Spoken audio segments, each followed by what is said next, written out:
Method में examination of respiratory system, उसमें हमने एग्जामिनेशन में देखा था। पहला पॉइंट क्या था? इंस्पेक्शन।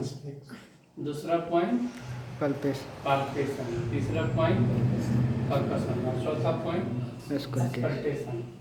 अस्कल्टेशन में पहले हमने देखा कि नॉर्मल ब्रीथ साउंड कैसा होता है, वेसिकुलर और ब्रोंकियल ब्रीथ साउंड दो तरीके का होता है। फिर उसके बाद नॉर्मल के साथ और क्या क्या मिल के साउंड आ सकता है, तो एडेड साउंड में क्रेप्स था, रीस था, स्ट्राइडल था।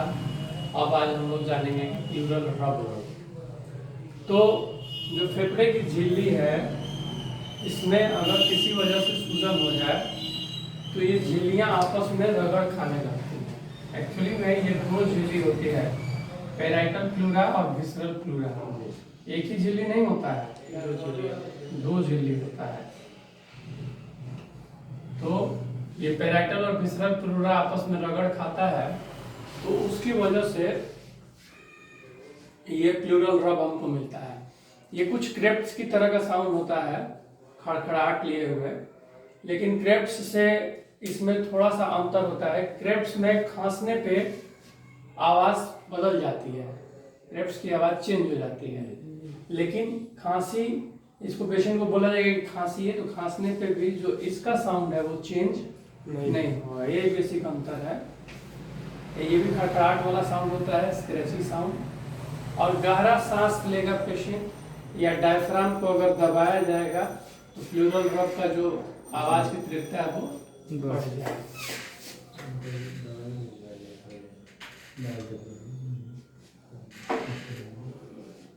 कारण अगर बात किया जाए तो वो सारे कारण जिसके वजह से प्लूरा के अंदर सूजन होगा वो प्लूरल रब उत्पन्न कर सकते हैं। प्लूरा के अंदर सूजन होने का कारण क्या क्या हो सकता है? टीबी, पल्मोनरी टीबी, निमोनिया, चोट लगने से, कई बार ठंड लगने से हो जाता है, और कुछ ऑटो इम्यून बीमारियां होती हैं, रूमेटॉइड आर्थराइटिस और सिस्टेमिक लूपस एरिथेमेटोसिस। इसके अंदर भी एंटीबॉडी बन जाता है और जाके यहाँ पे क्या करेगा, इसको डेवलप करेगा, तो हो सकता है पोस्ट एमआई मायोकार्डियल इंफार्क्शन जो होता है, हार्ट अटैक के बाद कुछ एंटीबॉडी बन जाते हैं शरीर में, जो कि ये फेफड़े की झिल्ली और हार्ट की झिल्ली उस पर वर्क करते हैं और उसमें सूजन कर देते हैं। उसके वजह से हम लोग को प्लूरल रब मिल सकता है। तो पोस्ट एमआई प्लूरिसी जो हो जाता है, प्लूराइटिस,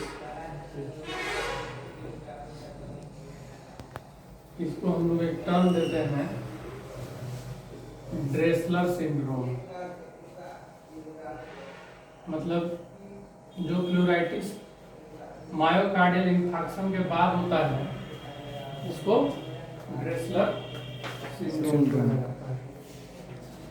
अब इसके बाद हम लोग बात करेंगे वोकल रेजोनेंस की। तो हम लोग एक टेक्टाइल वोकल फ्रेमिटस पढ़े थे परकशन के अंदर, कि पेशेंट को बोला जाता था कि 1 2 3 बोलो, और हम लोग सुनते थे उसको कान लगा के। यहाँ पे हम लोग आला लगा के सुनेंगे। तो जब कान लगा के सुनते थे तो टेक्टाइल वोकल फ्रेमिटस था,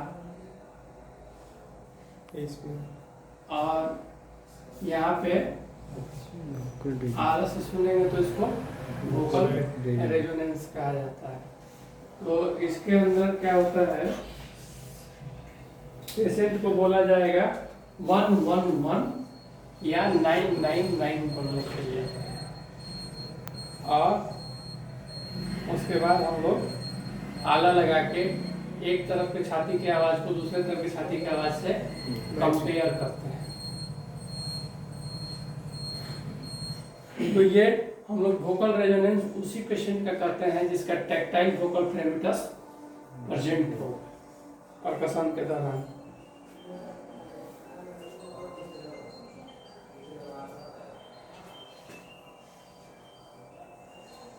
अब इसमें 3 तरीके का होता है साउंड। एक तो ब्रोंकोफोनी होता है। ब्रोंकोफोनी कहा जाता है कि अगर पेशेंट को कहा जाएगा 111 या 999 बोलने के लिए, तो उसमें जो साउंड आएगा आला में वो वन वन वन ऐसे आएगा, मतलब क्लियर नहीं होगा डिफरेंस। जो उच्चारण है शब्द का उसमें भेद नहीं होगा, ठीक ना, लेकिन आवाज तेज आएगा, जैसे वो बोलेगा उससे थोड़ा तेज आएगा। तो इसको कहा जाता है ब्रोंकोफोनी। 111 या 999 बोलने पे आवाज में भेद नहीं होगा, लगेगा दोनों एक ही जैसा उच्चारण होगा और आवाज तेज हो जाएगा, इंक्रीज आवाज होगा लेकिन आवाज में भेद नहीं। तो ये है ब्रोंकोफोनी। ऐसा कब मिलेगा ब्रोंकोफोनी? तो निमोनिया के रिजोल्यूशन फेज में। रिजोल्यूशन फेज मतलब निमोनिया अब ठीक हो रहा है। सॉल्यूशन माने हल होता है ना जी, और रिसॉल्यूशन मतलब निमोनिया का हल शुरू हो गया है, रिजोल्यूशन ऑफ निमोनिया। उस फेज में मिलेगा ऐसा आवाज। और ब्रोंकोप्लूरल फिस्टुला हो जाए तब मिल सकता है ऐसा।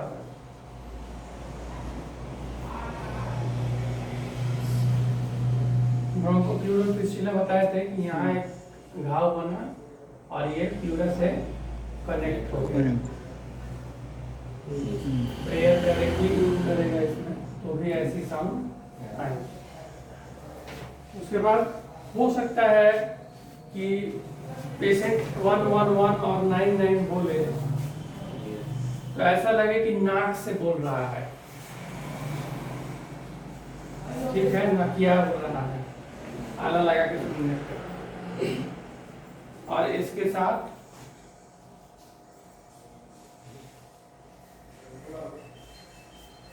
E2A फिनोमिना होता है, मतलब उसको अगर ई बोलने को कहा जाएगा ना तो लगेगा कि ए बोल रहा है आला से सुनने पे, तो इसको ईगोफोनी कहा जाता है। ये कब होता है? तो ये जब आप आला लगा के सुनिएगा, मान लीजिए कि फेफड़ा है, ये इसका झिल्ली है, तो यहाँ तक पानी भरा है फेफड़े की झिल्ली में, जस्ट इस एरिया में, जस्ट एबव द, जहाँ पानी का सरफेस है उससे जस्ट ऊपर आप आला लगाइएगा तो आवाज जो आएगा उसमें ई का ए हो जाएगा है, और लगेगा कि नाक से बोल रहा है, तो इसको हम लोग बोलते हैं ईगोफोनी। इसके बाद एक कंडीशन होता है कि जिसमें जब पेशेंट को कहा जाएगा ना कि अपना होठ बंद करके बिल्कुल फुसफुसाइए,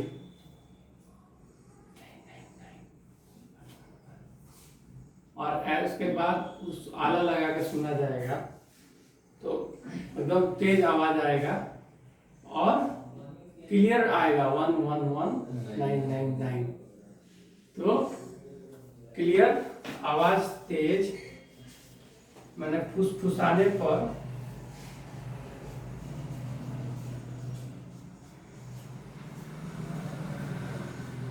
इंक्रीज्ड आवाज ऑन आला विथ विभेदीकरण, मतलब 111 और 999 बिल्कुल अलग अलग स्पष्ट क्लियर होगा, कुछ भी बोलेगा। ऐसा कब मिलेगा? जब आप कंसोलिडेशन वाले एरिया में, मतलब कंसोलिडेशन किसका साइन है? निमोनिया का। तो कंसोलिडेशन वाले एरिया को आला लगाइएगा तो इस तरीके का स्प्रिंग टेक्टोनिकी आपको मिलेगा, ठीक है। तो ये तीन चीज हम लोग को पढ़ना था वोकल रेजोनेंस में, ब्रोंकोफोनी, ईगोफोनी, स्प्रिंग टेक्टोनिकी। यहाँ आके हमारा अस्कल्टेशन का पार्ट खत्म हो जाता है। ठीक है, अभी तो इसके बाद एक्सपीरियंस कर